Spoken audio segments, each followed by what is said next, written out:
reconvene right now. John McBride and Luther Probst will have a conversation about land use planning in the West. John will speak from his perspective, having been a developer and a rancher, and having sat on the planning board in our area.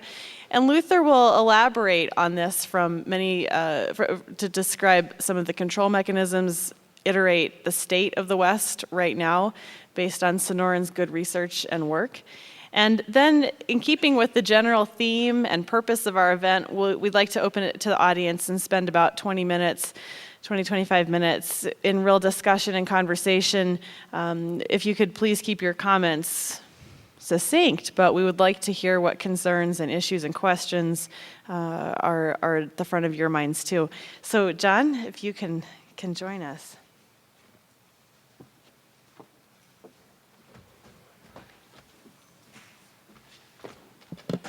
First, let me just say we are replacing Jaime Lerner, who I heard a presentation by him last winter, and I wish he could have been here. He was the mayor of Curitiba, Brazil, very forceful man who introduced to that city all kinds of wonderful transportation systems, Mark, like you're talking about, pedestrian ways, trains, what have you, bikeways. And that city has become so attractive with the transportation systems and along with the parks and the museums and so forth that people actually want to be in the town and not on the outskirts. It's a wonderful presentation. I'm sorry he couldn't be here, but he did have a health problem and couldn't make it. I just want to talk a little bit about the trains of Switzerland. I don't know how many of you have ridden the trains in Switzerland, but Lori's and my oldest son is a U.S. ski team coach, and we've been over there many times. And the last time we were there, a few years ago, we flew into Zurich and walked down 2 flights of stairs, got on the train, checked our bags, took a train all the way to Wengen with a couple stops and trade-offs, about 5 minutes. Got to Wengen, and I was somewhat desperate. I couldn't find the bags anywhere.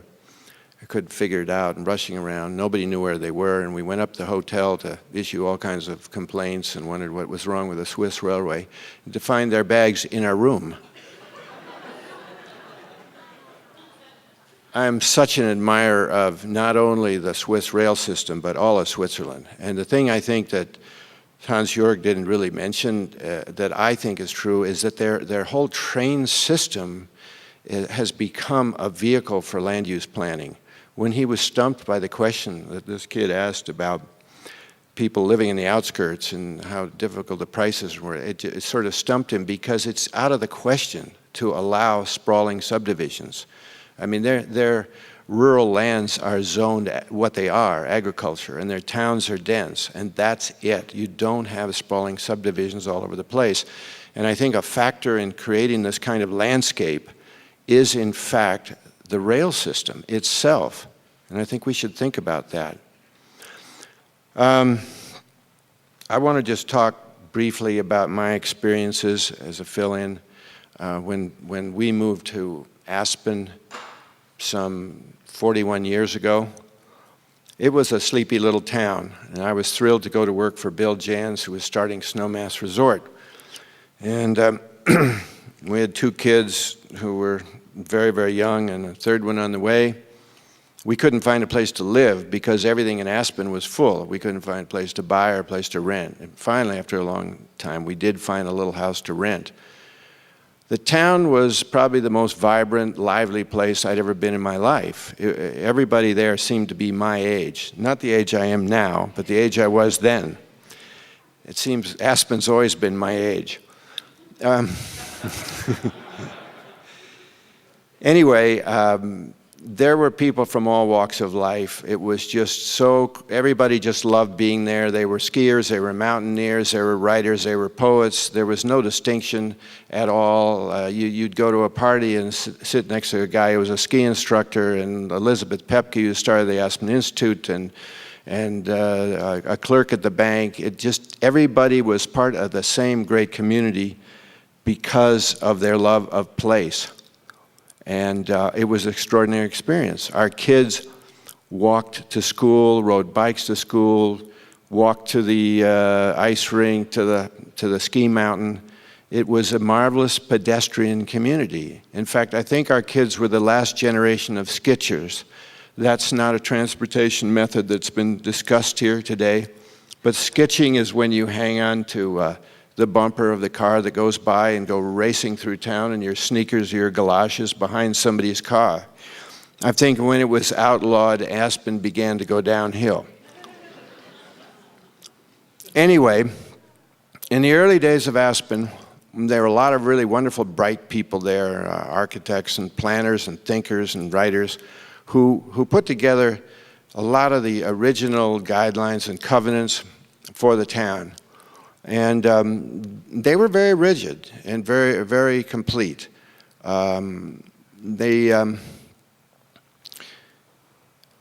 They defined just about everything. And they presumed that they were protecting the town to keep it the way it was. They didn't go so far as zoning to use, like hardware store is hardware store and movie theater.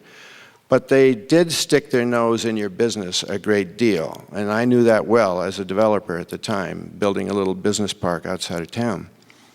And it was hard to work with, but it seemed right. But what never was anticipated was the huge pressure from the outside to convert the town to something different. When they planned, when they defined residence, they never thought that a residence would be anything other than a residence where people lived. Nobody ever imagined that somebody would come in from the outside, buy a house, and occupy it for a month out of the year. Nor did they think that a corporation would buy a house and turn it into a corporate retreat, where there might be a concierge in the front hall and a limo behind the house to pick up a turnover of guests that came in from the airport. No one ever expected that to happen. And yet, in this global economy with so much money and so much pressure, it began to happen. So today, over 60% of the town is owned by people who are not there. And everything that made sense in the town doesn't make much sense anymore. The people who lived and worked there, for the most part, lived down valley from 10 to 50 to 100 miles away, and they are commuting. And the people who own the town typically are not there. So the town has become kind of a private country club, almost a heated cemetery.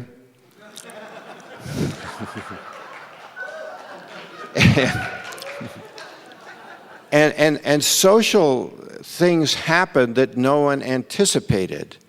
And all kinds of measures have been taken to try to preserve and protect remnants of what was there and to bring it back, build new communities and require auxiliary dwelling units when somebody buys a house or what have you. But nothing has really been done to socially try to preserve what was there. Maybe it can't be done.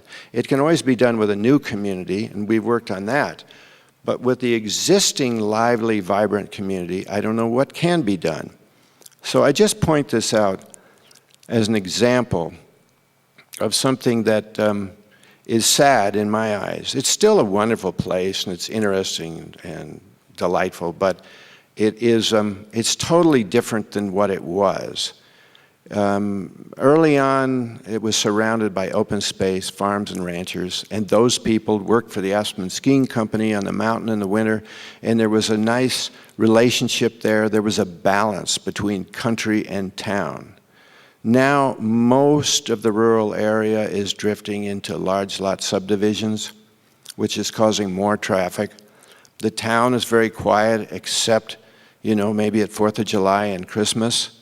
So from a planning point of view, this is all sort of upside down. The economic pressures have driven the whole valley in a direction opposite from what I think we would consider good planning. And you can discuss this further with the Community Planning Director, Cindy Hubin, who is here.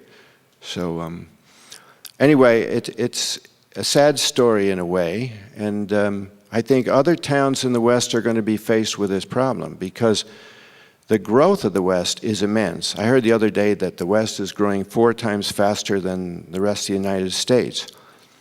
If the U.S. is growing at 1% a year, that's 4%, which is a doubling about every 15 or 18 years. And that's not very workable, because a lot of that pressure isn't going to be on the small towns of Rock Springs and Baggs, Wyoming.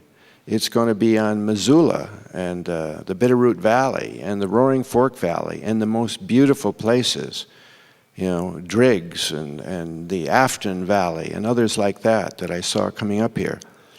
So I just don't know how we're all going to deal with that, but I think we're going to have to get much tougher than we have been in the past if we want to preserve and protect these wonderful places in the West for ourselves.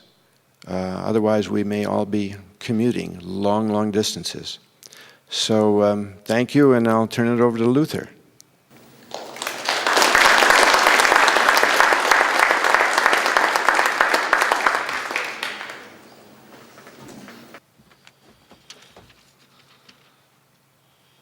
Well, first, I want to thank you, John, for inviting me, John and Piper both. I commend you guys for what the Sopris Foundation is doing, your vision for a better West, your interest in bringing innovative tools and dialogue, and you're convening people. It's very good. And also, I'm delighted to be here in Missoula. I came up from Tucson, and it's so nice to be here in the cool weather. You know, I feel like I hate to disappoint everybody. I'm not Jaime Lerner. I'm not from Brazil. You might not have figured that out. I'm also the last speaker between now and having lunch in the park. So Piper called me a few days ago and asked if I would give a talk at the conference here. And I said, about what? And she said, well, why don't you talk about land use tools? And I immediately was reminded of my history. I'm a recovering lawyer. I'm deep in recovery. I'm 20 years into recovery, but I'm still a recovering lawyer. It's a long process. But I used to practice law, kind of a warrior. We would represent landowners and we would represent neighborhood groups. You never represented a developer. It was always a landowner. Neighborhood groups, environmental groups, and we were just warriors. Paid us enough money and we would inflict pain upon your enemies. But at one point I was asked to give a talk. I remember it was in Nashua, New Hampshire, and they asked if I would give a speech on land use tools. And for some reason, I thought, this was before people used email a whole lot. It was in 1986, I think. And I thought I was speaking to a group of lawyers. And instead I was speaking to a group somewhat like this one, a community group of people that were just interested in how to make their communities a better place. And I gave what I think must have been, and I'm confident, I gave the worst, the most gruesome talk that was ever delivered outside of the political season by a presidential candidate in the state of New Hampshire. And so I'm not going to do that this time, I hope anyway. So I'm not going to do a list of an inventory of tools for better managing growth. I will say there's plenty of books on the topic. We have one called Planning for Results. I think there's some copies out in the lobby. So I'm delighted to have a chance to talk about growth in the West, the changing West, and from my experience, having worked here for 20 years, what are the successful things that communities can do to avoid the kind of outcomes that John poignantly described in Aspen? I'm Luther Probst. I'm the executive director of the Sonoran Institute. We're an organization with offices around the West. We have 7 offices in the West, including Bozeman and Helena, Montana. We also have one of our folks based here in Missoula, who, if you haven't met John DeBerry, please say hello to him. He'll be around this afternoon. We're a nonprofit organization. We inspire and enable community decisions and public policies that respect the land and the people of Western North America. Our vision is a West of healthy landscapes, resilient economies, and vibrant communities. As Wallace Stegner would say, we're out to create a society that matches the scenery in the West. The West is growing rapidly, as John said. The 5 most rapidly growing states are all in the Intermountain West, continuing to grow 2 to 3 to 4% per year, almost every year. The fastest growing city is in the West. The fastest growing rural counties are almost always in the West. we've done a lot of research trying to map that growth and project where it's going to go in the future. And just take a look as I go through slides. This is the western Montana counties, what Governor Schweitzer calls the cowboy boot, which is a little, if the earth were more of a oval than a ball, it might work. But western Montana in 1905, here we show the public lands, the tribal lands, private land, and then you can see red dots that indicate one house or one building permit or one certificate of occupancy.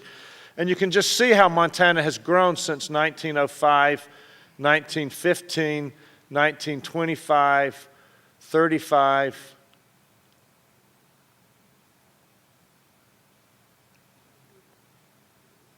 And then the growth picks up quite a bit in the last 20 years.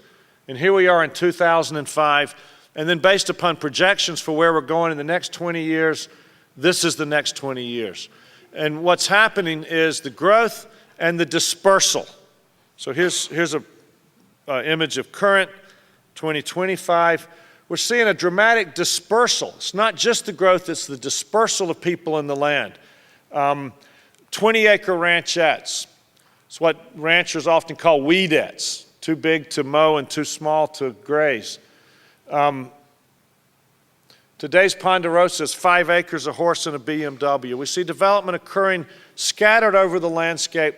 This is the type of development that has the most intensive ecological impacts on wildlife, on water resources, and also the worst impact on the fiscal well-being of communities. And we've done a lot of work to try to demonstrate that in community after communities, but it's this low-density, hopscotching development that has a dramatic negative impact on the fiscal well-being of communities where, as Aldo Leopold said, to build a better motor, we tap the uttermost power of the human brain. To build a better countryside, we throw dice with just development scattered without any with a random pattern.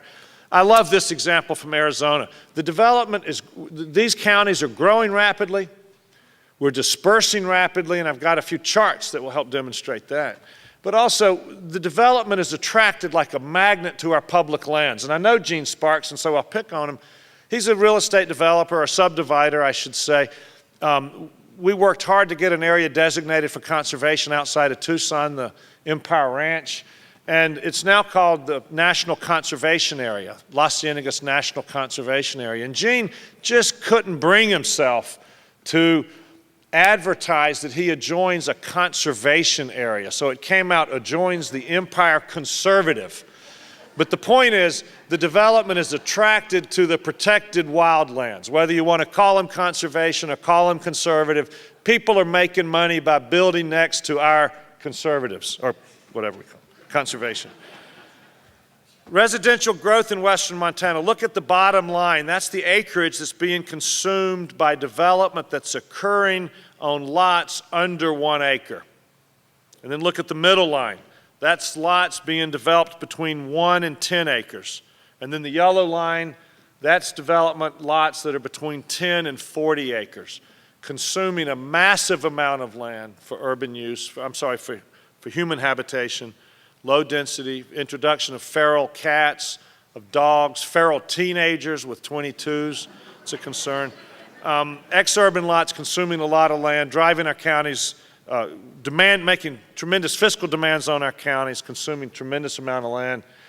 You can show it this way, development over time in western Montana is the amount of land that goes into residential development has increased dramatically, much more rapidly than the number of people. Population growth is spreading faster than the numbers are going up. That's a huge challenge because when you have this type of development, this dispersed low-density development, it limits the options that are available to our cities and our counties to provide better services, to invest in rail, to invest in buses, to invest in schools, to even fix our potholes. Rural homes, dramatic increase in the number of them. Tremendous subsidy goes into these rural homes that are paid for by the people that live in town.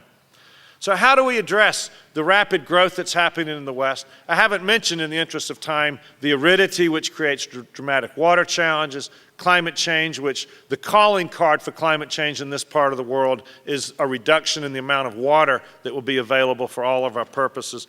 6 hallmarks that define whether a community deals with rapid change successfully, or whether it winds up in the kind of situation that John described.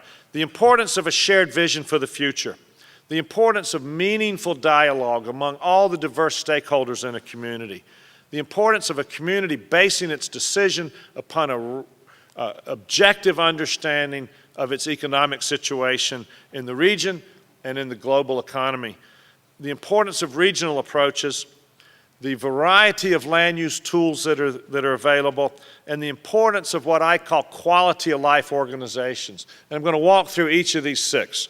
The first is the foundation for success in dealing with growth and change. The foundation is that communities must articulate a compelling, inspiring, optimistic vision for a more healthy and sustainable future, a vision that appeals to the hopes and the aspirations of the public.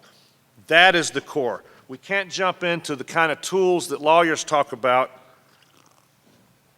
without a clear vision for the future. Donella Meadows, she comes at these issues from the left. She wrote a provocative book called The Local Politics of Global Sustainability. And this quote is troubling, but it's intriguing, I think. The trouble is the sustainable world generally offered by environmentalists is based on restriction, prohibition, regulation, and sacrifice. Hardly anyone seems to envision a sustainable world that would be a nice place to live. Our job is to envision sustainable communities in the West that would be a nice place to live. That's the starting point. We can do better. This is actually Vermont, but we can do better. We don't have to take what's handed to us. We can make development fit in with our local priorities. And I show McDonald's because the point is every business isn't going to be the local food co-op. We can take global corporations with massive amounts of funds and we can just make them work better even if what they sell is still not healthy for our children.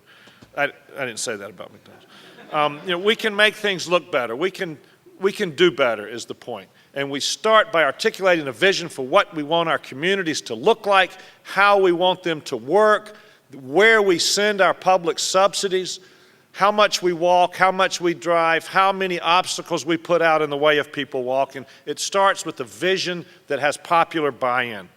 Once you have a vision with popular buy-in, and again, we can talk about the tools and techniques for doing that later. I've got materials on our website, books about that, but you start with that vision. So you're not talking about the side effects of the medicine, but what it's going to be like when you're better. Second, number 2, engage diverse interests, the full range of people, not just people you agree with, but people with whom you disagree. As Don Snow says, you build these coalitions of the unlike.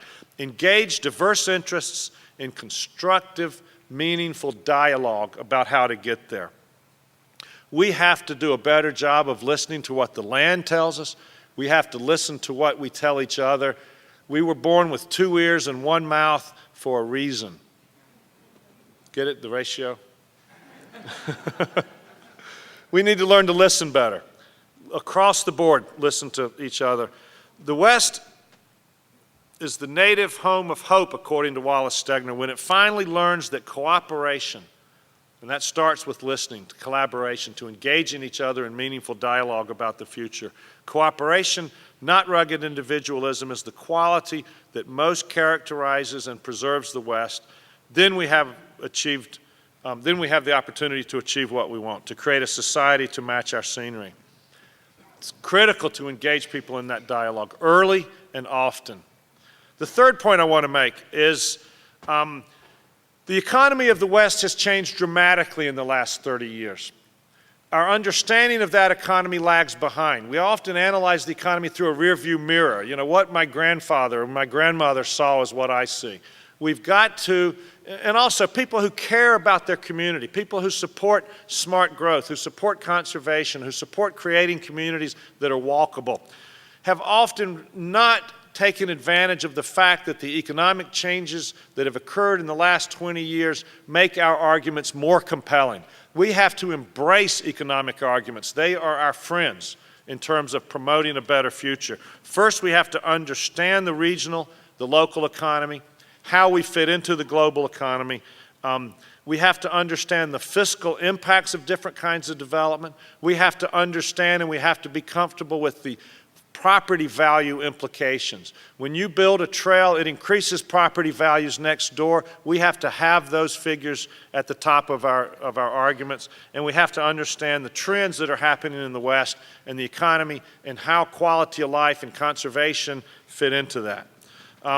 The traditional economy has always been more visible than the new economy. It's easy to see when somebody's driving a logging truck through town. You can see cows. There's still important parts of the economy. They're very important culturally to many communities, but economically, much less so. I'm not going to spend too much time on the oil and gas boom. Tremendous economic boom in certain places. It brings along tremendous social implications. It brings along other economic activities like meth production, prostitution, and so forth. I didn't say that either. But let's look at personal income. This is the non-metropolitan West. This is not our cities, but our non-rural counties. You can see across the bottom, farming and ag services, mining, construction, all continuing along the path. But the vast majority of economic growth has been in what we call non-labor sources. Income, retirement income, investment income, people that serve the military and retire early and get a pension from that or get a benefits check from that, people who leave government service young and still have plenty of years to do other things, but who have income from rental or whatever the case may be. You don't see those jobs, you don't see those paychecks, but that's a major part of the economy all over the non-metropolitan West. The second is 1 out of every 3 new dollars in personal income is from services and professional. People who can live and work anywhere are a major part of the economy. Businesses that you don't see on the street level, they're up on the second floor and the third floor, they're in the garage out behind somebody's house. These are major contributors to the economy. And then the traditional economic activity, still there, still important, but flat, level, not part of the economic vitality and growth that's occurring throughout the West. What does that mean? Tourism is a major part of the economy in the West. But more and more communities are realizing that as important as tourism can be, it's a transition. It's the foundation for moving to what we call a knowledge-based economy. I want to talk a minute about Moab, Utah. Do people know Moab, southeast Utah? It used to be the uranium capital of the world. It's still the Butler building capital of the world. If you want to own a tin building, it's the best place to go to buy it. Moab, the uranium industry went down in the mid-1980s and earlier. It virtually disappeared. And so Moab started looking around. What are we going to do now that we're in a post-uranium world? And the answer was tourism. They had been discovered by mountain bikers from Colorado, essentially. Mountain bikers and a lot of other things. And as one of the, I should say, former county commissioner Bill Hedden, a good friend, would say, or did say, we went fishing for a little tourism and we caught a great white shark. Our local governments are much better at taxing a mine than they are at taxing a tourist. Moab's a beautiful area, Arches National Park, Canyonlands National Park, a lot of BLM land.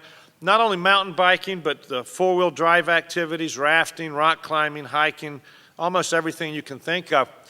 They have not learned how to, they don't understand or traditionally these communities that switch to tourism don't understand the economic implications of how much tourism before you move into a direction you don't want to go.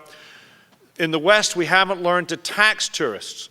Louise Liston, a former county commissioner in a very conservative county, Garfield County, Utah, told me, oh, the tourists come here and they're wearing a pair of cut-off blue jeans and they got a $20 bill in their pocket and they leave a week later and they haven't changed either one.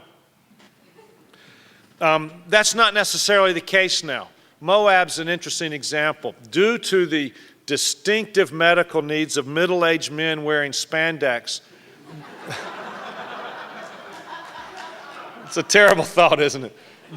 I'm not making this up. They had to build a new wing on the hospital, a trauma wing or an orthopedic surgery wing that's essentially empty except for in the spring and the fall during the tourist season. They are not taxing the visitors enough to pay for this kind of stuff.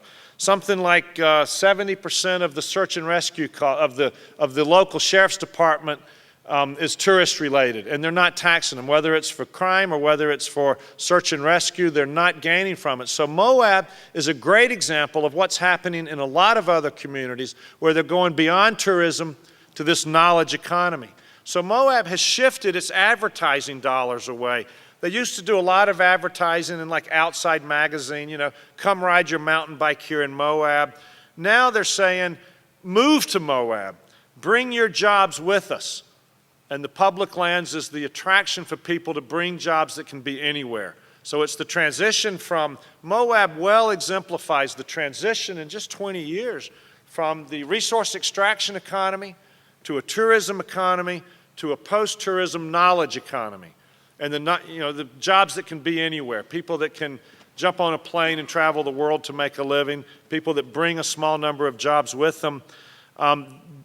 This creates its own set of problems, as we see in places like Aspen, but that's the transition that's happening, and we have to learn how to recognize where we are in the global economy and to respond to the changes that are happening because the economy is so much more mobile now than it used to be. Our comparative advantage in a global economy and our greatest threat is the fact that a high quality of life and a sense of place attract bright, creative people, their ideas, their energy, their capital. And that can overrun a community, or at the right speed, it can make a community a delightful place to live. Protecting the West, creating dynamic, beautiful, well-planned communities are our best tool for promoting economic prosperity. And the challenge is how do we stay in that middle ground so we don't overheat, but we're not a cemetery either. The third point I want to make, it's critical for Western communities especially, and this is especially true in Western Montana, to pay more attention to the cultural and the natural assets that make our communities special. We overlook them. Sometimes it takes newcomers to see them. Sometimes it doesn't. But we overlook them. We have to do a better job of identifying what makes our community special, celebrating that, and then building our plans and our community vision and our economic policies around those assets. You can see that in a lot of places. But we have to identify what do we value about being here? And that's the question. What do we value?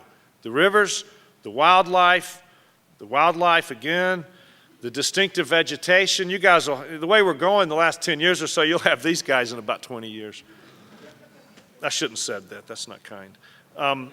But the distinctive vegetation, the opportunities for outdoor recreation, the opportunities for horseback riding, hiking with your family, going on walks, not just way out in the national forest, but near town, the way that Missoula has such a wonderful trail system along the river. Celebrating our distinctive cultural assets, the patterns and traditions and rituals that make the West distinctive. Celebrating our history of distinctive ranches.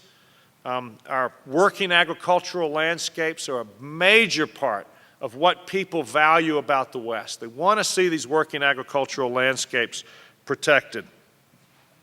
And then protecting our downtowns, where you can, like we heard this morning, you can drive downtown, you can park, you can get out of the car, and you can do 6 or 8 errands instead of bouncing from one to another to another to another. And I'll come back and talk about that some. But people really value a downtown that has a firm line, and then there's agriculture, and then you've got the mountains and the public lands and the watersheds. Key is protecting our downtowns and keeping them vibrant, livable places. And then a lot of what people value in the West is the kind of offbeat things. This is a sign. This is in Driggs, Idaho. We were just by there a few days ago. 10 years or so ago, we worked with several community groups in Driggs to help just define what people value. What do they want Driggs to be like in the future? And it's been a contentious decade since then. But one thing that almost everybody agrees upon is they value this sign in front of a drive-in theater. This would not pass the sign ordinance in Carmel, California, okay? But people value this, and they like that kind of feel that it entails. I asked one fellow, I said, why is that sign so valuable? He said, well, the thing is, a lot of us that were born here, we really began our life here, and so it's important to us.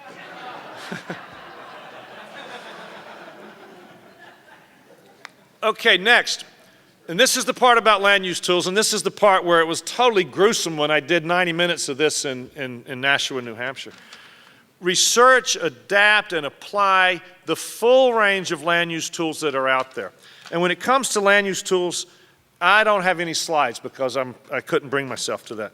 But here's the point I want to make, and maybe I'll just, instead of looking at the screen, just reflect upon this. I am convinced, as a recovering lawyer, trained in land use planning, worked in this field for a long time, there are ample tools. The shortage is not in the legally permissible tools. The shortage is not what you can do under federal and state law. That's not the threshold. There is a scandalous gap between the tools and the authorities that are available under state and federal law when a community properly documents and properly justifies. There's a scandalous gap between what you can do with proper documentation and the status of the land use tools that we use in most communities. There's a tremendous gap. And I can't get USA Today to pick up on it as a scandal because it's kind of nuanced, but there's so much more that we can do in a community. If we have a vision, if we document properly, if we define the community character that we're trying to protect, there is much more that we can do than we are doing in almost every community. The land use tools are vastly underutilized. And I'm talking about planning tools, tools that allow communities to visualize change, that allow communities to quantify the amount of growth that they're going to see when their kids are their age, for example. I'm also talking about the regulatory tools that are available. With the proper documentation, we can do much more to create communities as we want them to be. One of my best examples is Wyoming, Jackson Hole, Wyoming. We worked there on a visioning process about 18 or 20 years ago. The community decided they wanted to protect a certain type of community character, and they defined it. They spent a lot of time indicating what they mean by that. And it's not just health, safety, and general welfare. It's the character of the community. And as part of their long-term program to protect the character of Jackson Hole, and some people will say that it's all gone, but there's still a lot of character. To protect the character of the community, they decided that new houses should be no larger than 8,000 square feet, or 10,000 with a certain kind of exterior features. Okay. Maximum house size, 8,000 square feet. One fellow decided 8,000 wasn't enough. Had to have much more than 8,000 in order, and he really told a judge this. I hope he's not here. Told a judge that I need a whole lot more than 8,000 in order to get my grandkids to come and visit me. And I'm being unkind, I'm exaggerating, but that's essentially the argument that was made. They went to court. They went to the Wyoming Supreme Court, and the Wyoming Supreme Court, this is Wyoming. The Wyoming Supreme Court said, you can regulate development, you can tell a person how big their house can be if you've defined your community character, if you've documented what you mean by that, and they won in the Supreme Court, and they gave every community in the state of Wyoming significantly greater authority to define what they value and then to use all sorts of regulatory tools to realize that. The point I want to make is we can do much more than we do to define and protect what we value about our communities. The next point is about regionalism. Very quickly, our rivers, our landscapes, our economy is regional. Our responses are largely local. They don't fit anymore. We need institutions and responses to be more regional. Look at Aspen. Aspen is a city now that's about 90 miles long and 2 miles wide. Runs all the way down the Roaring Fork through Carbondale and Glenwood down to Rifle. People are commuting over from Rifle and so forth. It goes through, I think, 3 counties. We have to start creating institutions that are at the right scale of the problem. Look at Teton County, Wyoming. They've done some good stuff to limit the amount of growth that's happened. They've also created an economy that's rather skewed. If you make the median income in Teton County, Wyoming, you can afford about 20% of the housing now. The average house price is now $1.1 million. So through various things, part of it's the amount of public land, part of it's the natural constraints on the land, part of it is the zoning and planning, but many people now, and I just heard the number, but I'm drawing a blank on it, but much of the workforce now commutes over. So we have a lot of houses that are being built that sit empty 50 weeks a year. Much of the workforce, and I can't remember the number, it might be 40%, commute over from Teton County, Idaho. They go over Teton Pass. There are days when Teton Pass here is blocked in because of snow or avalanche. Jackson Hole might not have any snow, but the schools are closed because all the school teachers are in Driggs and they can't get over the pass. That creates a gentrified society. It creates a difficult society that we didn't used to have in the West. And there's things we need to do about it. On the other side of the mountain, Teton County, Idaho is growing at 6 or 8% per year. The Idaho legislature in its wisdom limits the revenue growth in Idaho counties to 3% a year. So you're seeing growth at 8%. Total revenue is limited to 3%. So every new house that gets a certificate of occupancy drives that county further into closer to bankruptcy, into an economic and fiscal death spiral. The people who live here tend to have more children. They educate their children in Teton County, Idaho. They buy their groceries in Jackson Hole. And so the Teton County, Idaho is not gaining the commercial tax base, and they can't provide the services. And people have a long commute to work. People then live in a county where the education system is not anywhere near as good as you would think given the situation in the county where they work. The answer is we have to think regionally, starting, for example, with avalanche sheds over the mountain that goes up between two states. We have to figure out a way to cooperate regionally. The final point I want to make is the importance of what I'll call a quality of life organization. We have to have locally tailored groups that promote a local or a regional vision for the future and that hold the process accountable. And much of what the Sonoran Institute has been doing now in the Northern Rockies is helping to create these groups, Fremont Growth Solutions, Madison Growth Solutions, where there's a robust dialogue about the change. There's a robust exploration of the tools that are available to protect community values in face of rapid growth, robust analysis of what people value in the community, and then working in the process to make sure that those values are recognized. Putting inserts in the newspapers, going to public forums. We need these groups. They're not conventional environmental groups. They're not the Chamber of Commerce. They're not land trusts. They're groups that concentrate on that quality of life. They're not hardcore advocacy because they bring a big tent together. One of the best examples I'm familiar with is over in Red Lodge, Montana. The Beartooth Front Community Forum started as the result of a 3-day discussion in the community. What do we value? What's our vision for the future? What do we want to do about it? Brought together environmentalists, economic development advocates, downtown enthusiasts, historic preservation people. The first thing they decided is we need more to do for the kids. The kids need more places to go. That kind of turned off some of the environmentalists who wanted to talk about water quality, kind of turned off some of the Economic Development Council people who wanted to talk about the need for a new industrial park. But it brought the community together around a concept that could be finished in a reasonably short period of time and that was inclusive. They built a Boys and Girls Club in the downtown. That was one of the keys, is they put it right in the downtown. They built it with private donations. It's got an endowment. It brought the community together like nothing else has. It demonstrated that the community values its downtown. Right about the time, at the height of the community's focus on preserving downtown, the U.S. Postal Service announced, you guys have grown. We need more space. We're no longer going to be downtown. We need a building that meets the standards that were designed in Washington, D.C.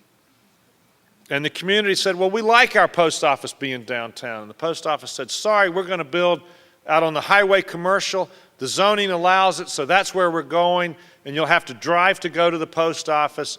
And the community said, no, thank you. And at that point, a lot of communities were getting rolled by the Postal Service. They were being told there's nothing they can do because if it complies with zoning, it's hard for communities to say no. But Red Lodge had a strong set of policies and a strong set of community decisions that said, we want to protect our downtown. And so they went to the Montana senators, to the delegation, and basically prevailed. Very unusual. They prevailed, and the Postal Service was told to keep that post office downtown or you'll lose federal funding or whatever the decision was. And so the community members presented an alternative that kept the post office downtown. They abandoned a street so they could meet the Postal Service's needs for space, but people could still walk to the post office from the downtown. One thing that the Postal Service architects did, and some people think it was a way of saying, goodbye, but you'll notice, maybe you won't notice, the walkway is on the north side, which, in the winter means more ice, nothing melts, but that got through. But otherwise, a postal facility that's downtown, that acknowledges the growth, but does so in a way that avoids that sprawl. And that's an important metaphor. If you define up front that you want to protect certain values, you have powers and tools that you don't normally have. That's the lesson. As a result of that, Red Lodge has done an extraordinary job of protecting the agricultural lands that surround the town, agricultural conservation easements that wouldn't have been put in place without that commitment to a downtown surrounded by working landscapes, surrounded by wildlands. It's that vision that has driven. And it doesn't have to come from a group like the Beartooth Front Community Forum. It doesn't have to come from conservation advocates. Here in Lubbock, Texas, which isn't my favorite city in the country, Lubbock, Texas, the Chamber of Commerce was doing everything that chambers do, and the economy in Lubbock continued to go down, and businesses weren't doing well, people weren't bringing jobs there, and so the chamber backed up, and they asked their members, what can we do to help you prosper? And the response was, Lubbock is ugly as hell. I mean, ugly as a possum. Lubbock is terrible. We need to make it more attractive. And so the chamber spearheaded an effort to redo the downtowns. Take a look at the Gulf sign on the left, the McDonald's on the right. 7 years later, there's the Gulf, or the Texaco station, I should say, the Texaco on the left. You can see the new signs for the Texaco and the McDonald's. A more attractive place to do business. This was spearheaded through peer pressure, through business leadership, without the heavy hand of regulation. The changes happened by people holding hands and making changes together, by celebrating what this place could be like. So when it was time to enforce this kind of new sign ordinance, it went through without a peep because there was that foundation laid. And now Lubbock has done a tremendous amount to capitalize on its traditional architectural standards, to move away from the kind of franchise architecture, and it's made it a more desirable community. The point is it can happen anywhere. The key, my final point, the key is when citizens develop a popular, shared vision with a tremendous amount of public input and buy-in, when they develop a shared vision and they promote that vision and they talk about what do we value and what do we want to protect into the future, the specific actions for getting there are more likely to happen.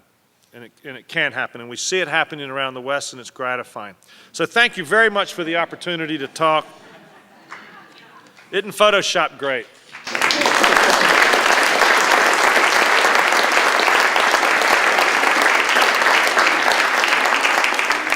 So I think that we've got some time for dialogue, about a half an hour, is that right? Great. John, do you want to join me? What can he say? No.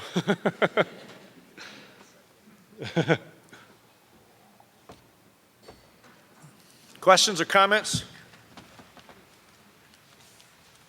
Yes. In Montana, it's either myth or reality that the state legislature took away the authority to use a comprehensive plan or a growth management plan to manage the development in a community, which then therefore meant that public officials, if they tried to manage development or growth in any way would be sued. Therefore, we have to approve every piece of development that comes before us. Is that true? Or I was very interested in what you said about the gap between the tools and what people actually do. I have never heard that. In fact, what I've heard is that the legislature has been going kind of in the opposite direction of better incentives. Is Tim Davis here? Is there someone here who follows Montana more closely? We need a lawyer in the room.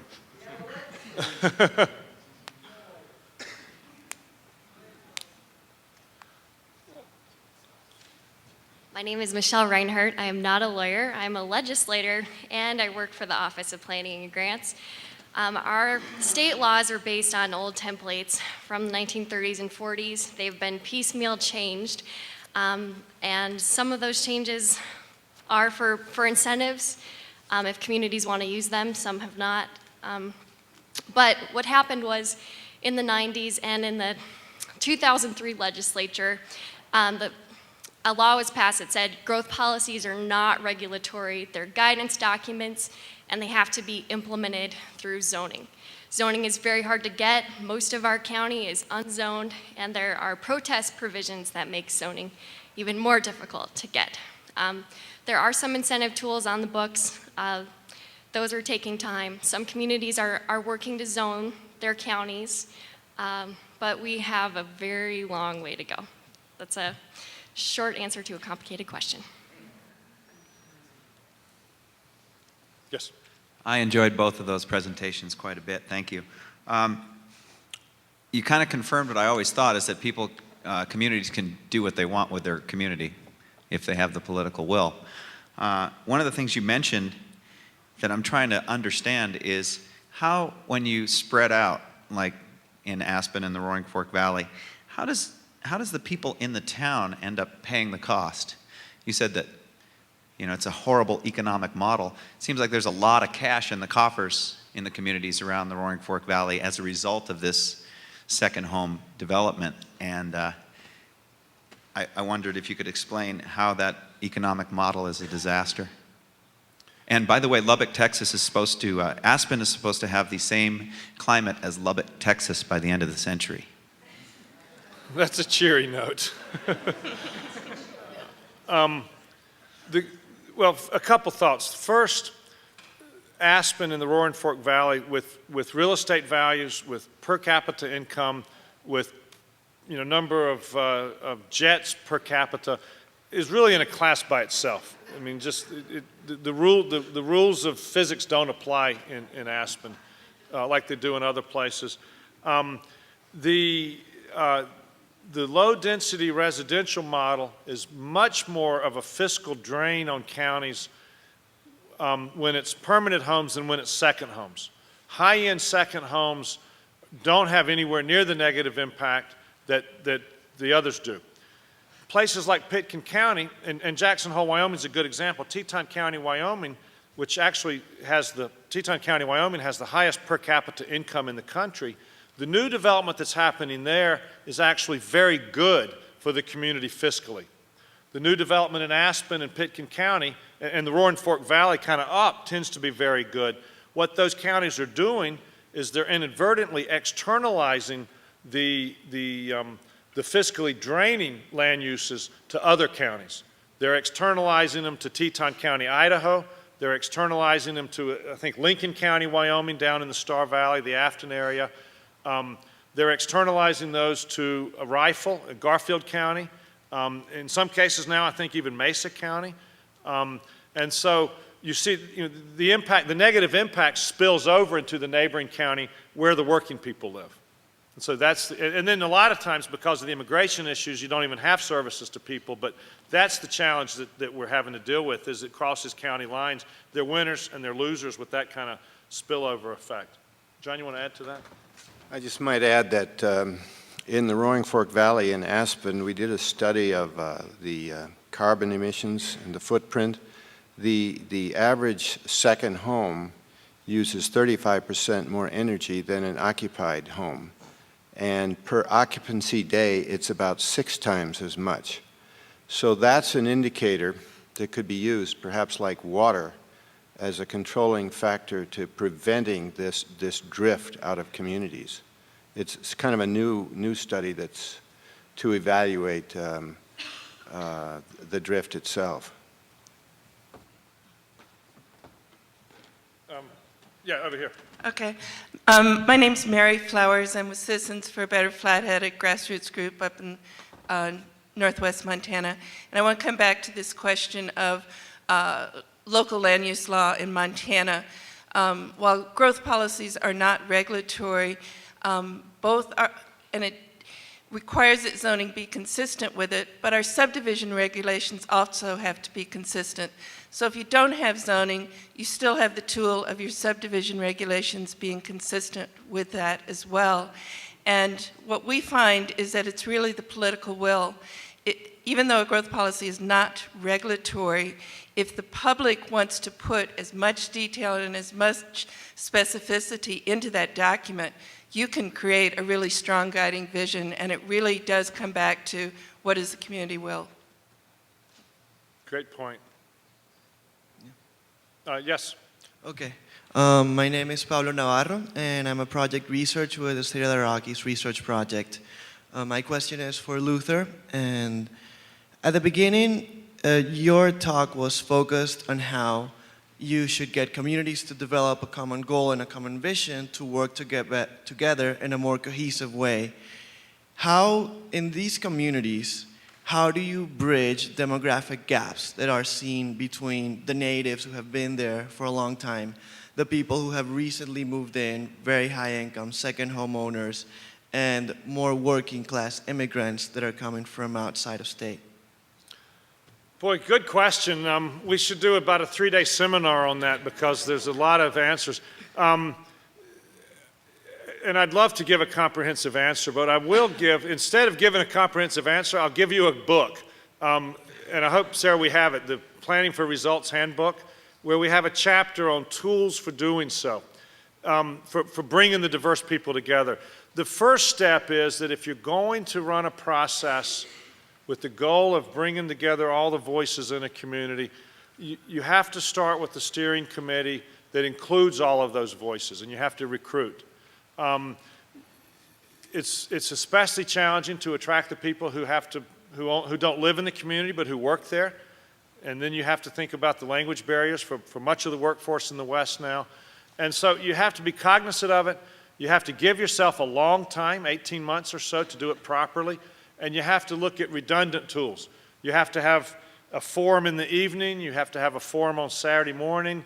You have to let people enter their input on the internet, knowing that it's not scientifically valid. You have to do scientifically valid polls. You just have to use a variety of tools, and out of that you can get there. There's a lot of little tricks. We often set up, when we're doing community visioning processes, we set up little talking sessions at the grocery stores where we give people an opportunity when they're shopping. That's a way of grabbing people that don't necessarily live in the county. So the key is lots of tools, lots of time, and a diverse steering committee. But I do want to give you a copy of that book, which goes into more examples. But there's no single silver bullet. And part of the issue, again, going back to the point made just a moment ago, is political will. If you want to hear from everybody, it's feasible to do so. It takes longer, it costs more, but it can be done. John, you want to? No? Over here, yes. Great, thank you. John, the spirit of Aspen's alive and well, but it's down in Carbondale now. A question for you about affordable housing. You took about the best stab I've seen at a market approach to affordable housing with the North 40 project.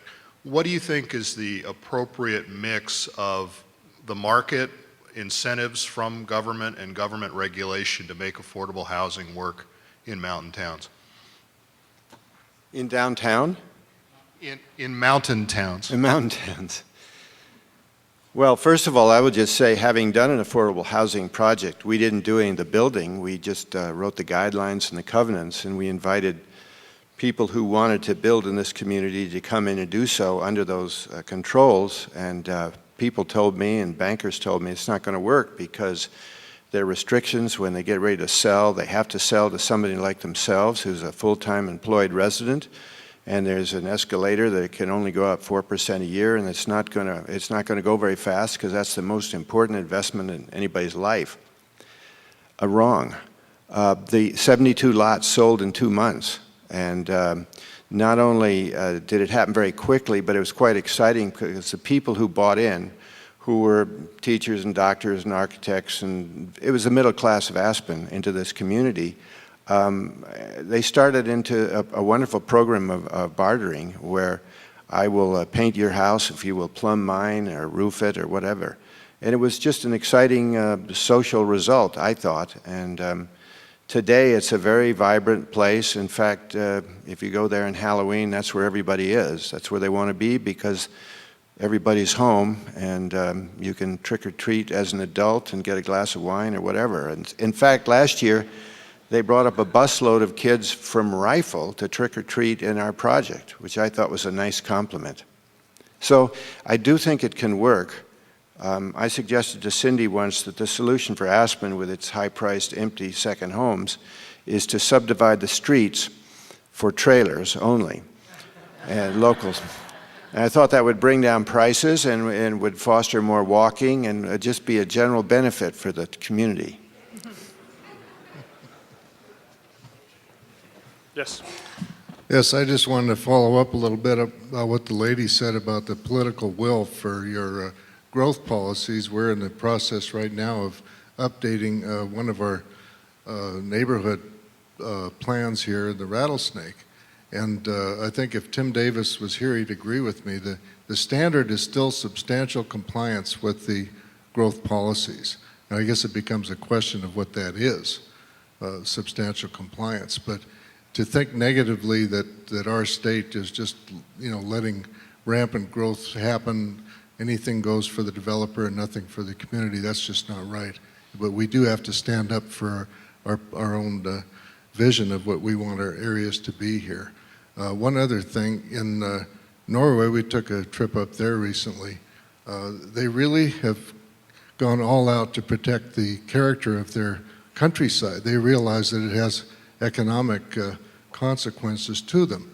But how they got there without a lot of regulations, I don't know. But you don't see the big trophy homes. Up in some of the cross-country ski areas, you see very limited size dwellings that match the character of the area. And that's starting to be a big concern to us here in really amenity prone areas, such as Georgetown Lake. We're starting to see huge trophy homes that are occupied maybe 2 weeks out of the year. And I guess there's just an unlimited supply of money out there, so maybe the will of the people to not let the character of their place change is going to be really important soon. Thank you. You make a very good point, and one of the reasons I like to use the example from Lubbock is when we're working to create the communities in which we really want to live, we have to look at regulatory measures. And everyone agrees that you regulate to a certain extent. The disagreement is over kind of how far you go. But we all agree that, for example, you don't let raw sewage on the streets and so forth. So everyone buys into the fact that regulations are essential for people living together. The question is how far you regulate. And we have to do a better job of integrating our regulatory approaches, our public spending, our tax policies with marketing. And, in this country, everybody refers back to the fact that through marketing, we convince people to quit throwing litter out the window willy-nilly. We have to market the idea that that people can be just as happy living in a smaller place as a huge place, and that you can be just as happy in a house with a 10-foot ceiling than a 70-foot ceiling. And so there's movements doing that. It's encouraging to see kind of the small house movement, for example, and it's still kind of internet-based and small, but where people are working to create really elegant living spaces in small homes. And so part of it is the branding, the marketing, the social acceptance, just changing the norms of people's behavior that's done through methods other than application of the state's police power. And communities need to be aware of that. There's a lot we can do on the marketing, the peer side. Sonora Institute does annual awards in the communities where we work to reward developers and builders for doing what we want to see more happen. And we're delighted when we see the builders and developers listing that award on their sales documents, because we refer back to the fact that we're acknowledging developers that are doing it right, that are moving us in the right direction. So much of what we have to do, and part of that checklist of tools is the marketing piece, the public service marketing kind of thing. So that's a good point. Let me Yes, just say John. one thing.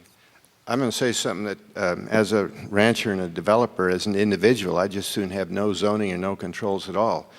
But as a citizen of the communities and the countryside that I love, I actually don't think we go far enough.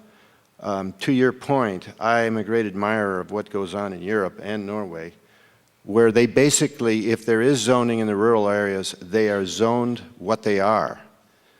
Throughout our country, we use anticipatory zoning. And I think that is what causes so much change and so many conversion of ranches and so forth. About 35 years ago, I was in the Bitterroot Valley and looked at a ranch that was for sale, and flew over it yesterday, low, and it's all a subdivision now. So I'm just guessing that if there's zoning up there, it was zoned for house per 10 acres or 20 or something. It was anticipatory zoning rather than what they use in Europe, I believe, in Switzerland and Norway. You're zoned what you are.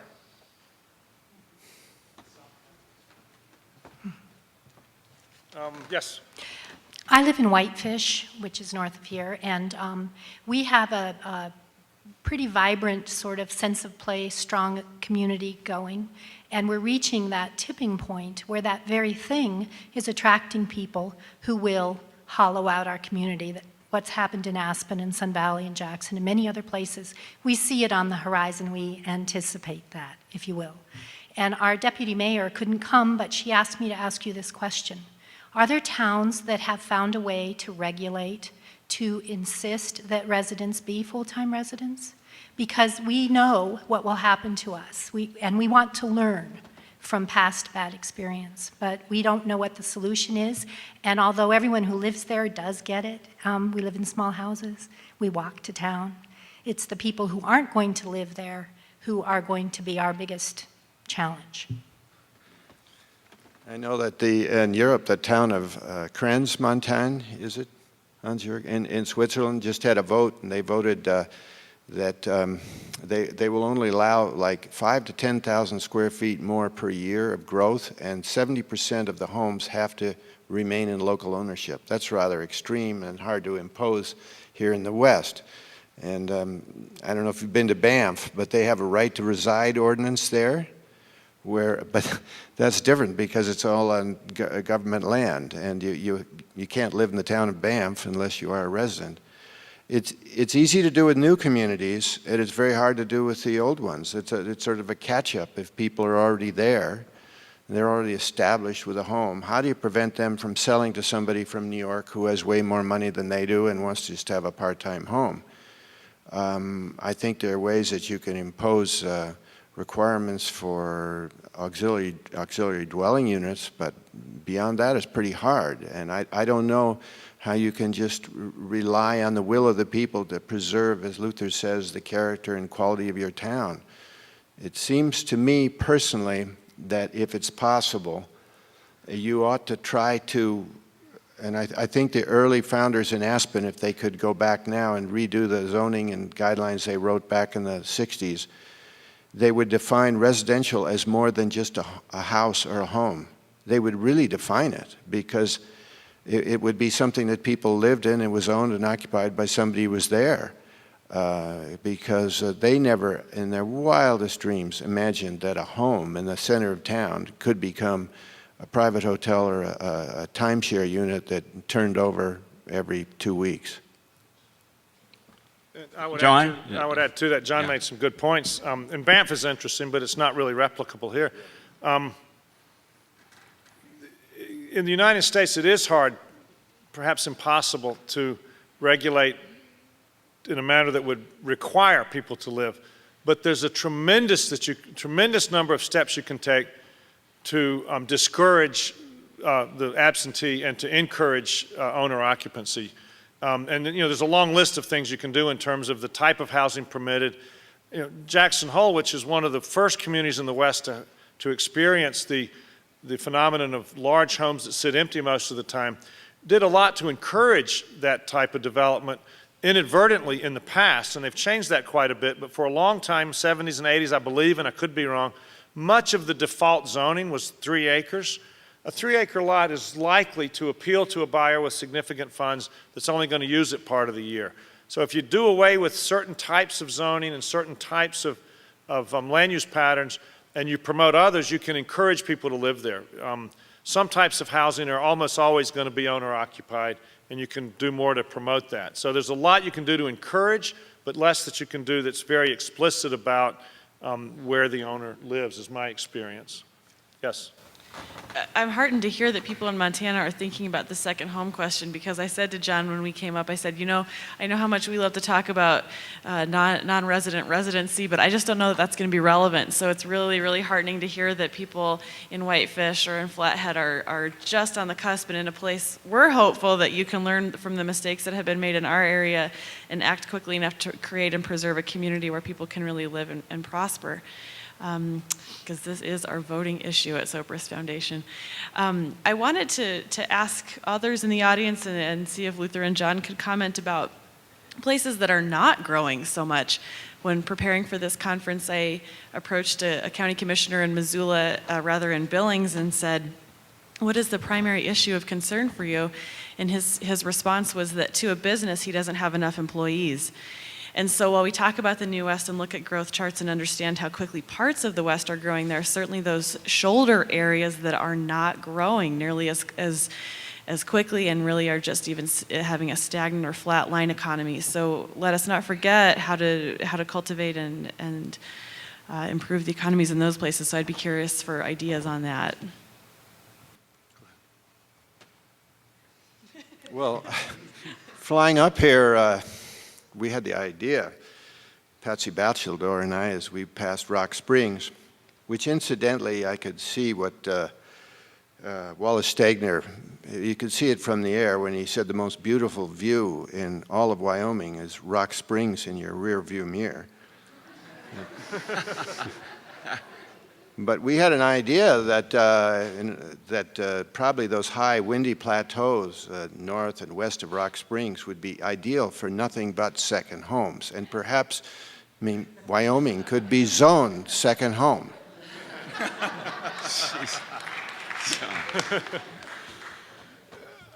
That's such a complicated question. I'd like others to jump in and take a stab at it as well. Yes? You know, two of the obvious ideas, could you, either of you just give a status, you know, such as IRS code, second home ownership, should not be an interest tax deduction.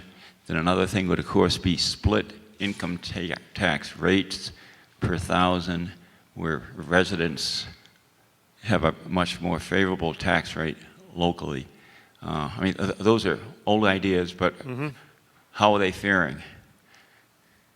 Are they feasible? I mean, first of all, are they desirable? And if they are desirable, what's the chance of putting them through electing the right commissioners and so forth? The question is a very good one, looking at federal policy, and federal policy can change. I think, and I could be wrong, but I think probably the largest annual federal tax preference is the deductibility of mortgage interest. And our society has long supported that because it promotes home ownership. But we should ask as a society, is the deductibility of mortgage interest payments on a 70,000 square foot second home serving a public purpose? And I know the rules have changed some lately, but you know, we could look at that as a federal tax, because I think the deductibility of mortgage leads to a society that has overbuilt our housing. And so, yeah, that's the kind of thing you can go to Congress and change as a society. Henry George, back 100 years ago, 120 years ago, talked about how property tax policy can be used to create much more livable communities. And there's much that we can do on that. And in some places, to some degree, you can't regulate the ownership, but you can change the tax treatment of it. So you can change your local taxes so that you favor owner occupancy. You might have to go to the state legislature, but as a society, we should ask those questions and change some of these things. Politically speaking, tinkering with the deductibility of mortgage interest payments, you're going to run into some powerful opponents.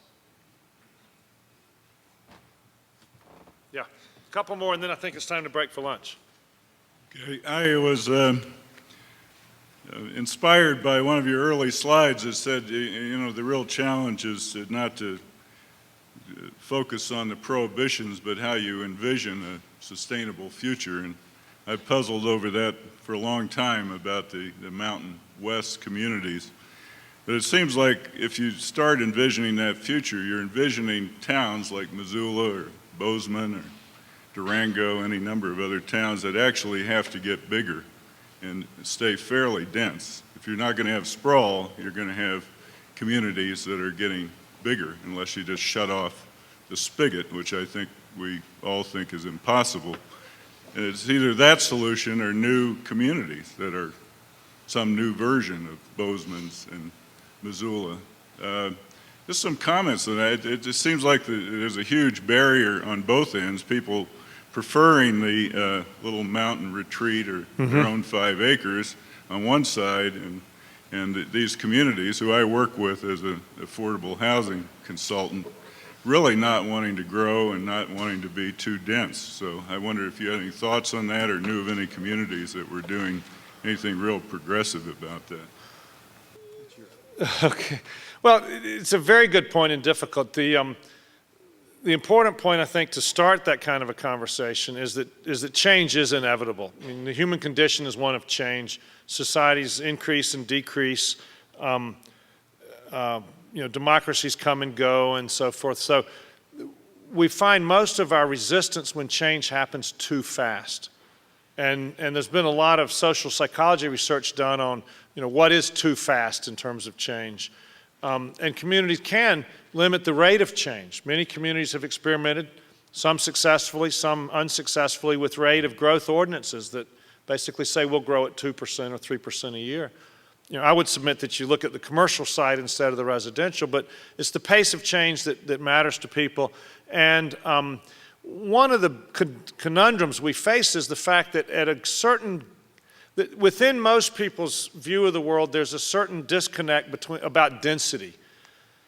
You can show slides to people of all kinds of different land uses and ask them what they like. And in almost every case, they will point to the higher densities.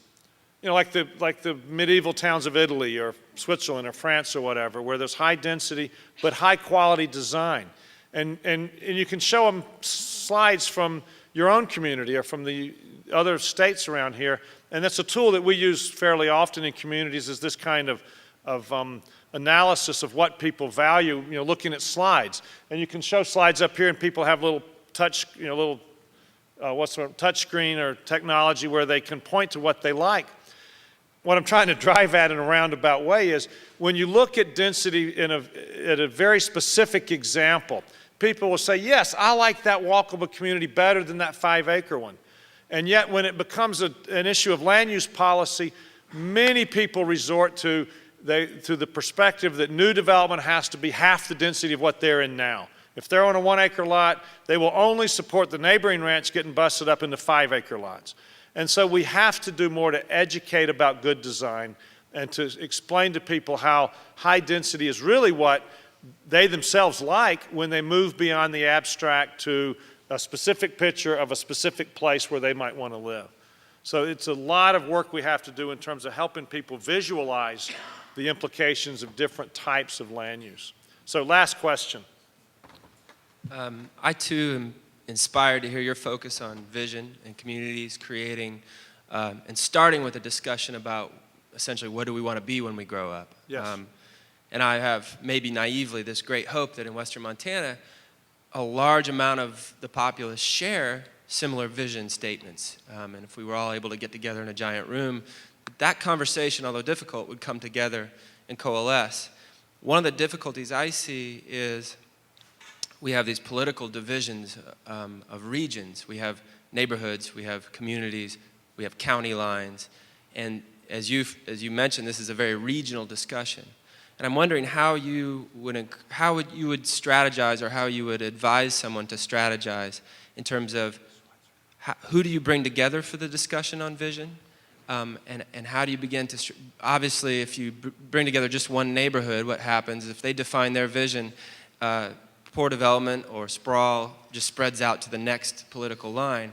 How do you bring those political lines in? How do you even strategize where to start and where to start that vision statement discussion? That is the dilemma.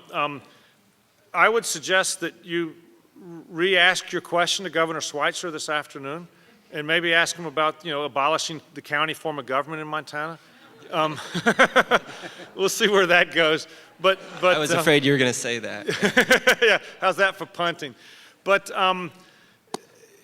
you have to deal with this all the time, which is why I always encourage friends that want to run for political office to run for the county commission rather than the city council, because we're in this really bizarre dilemma that, to some extent, when cities do more to create a higher standard of development, they're just pushing development further and further out. It requires joint city and county planning. I've picked on Jackson Hole some, but Jackson Hole, the town of Jackson Hole, the city, and the Teton County have now fully embodied the concept of joint planning. I think cities and towns and counties have to start doing joint planning, and that would be the specific kind of recommendation. But we have to go beyond that, because development is now happening in neighboring counties. I live in Tucson.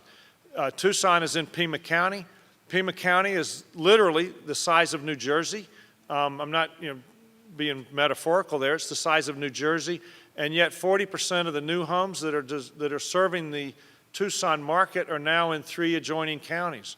And so we have to look at metropolitan areas, and that requires us to go to the state legislature and shift powers so that they recognize growth commuter sheds instead of just counties. That's a tall order, but it's going to happen at some point in the next 20 or 30 years.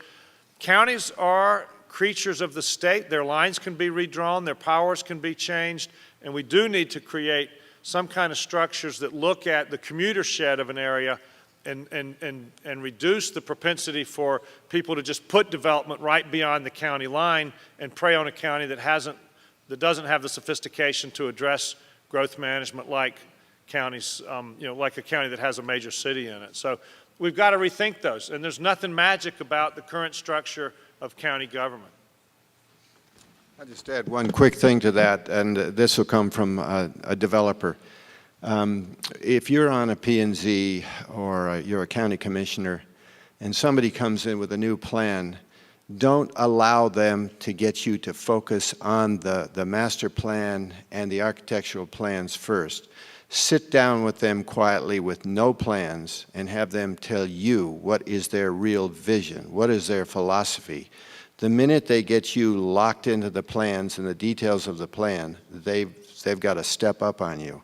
So my thought is just start with the philosophy and the visions you're talking about, and after you reach some concurrence there, then move on to the details. Quick comment?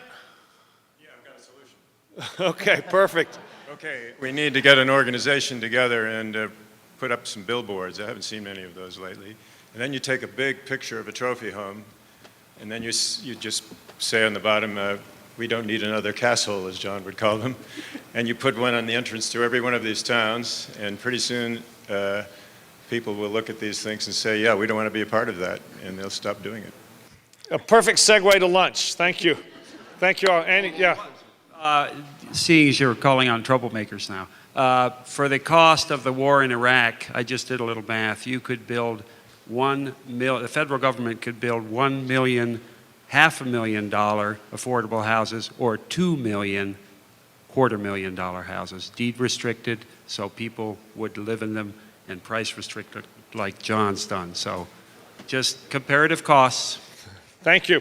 Thank you all for your comments and questions.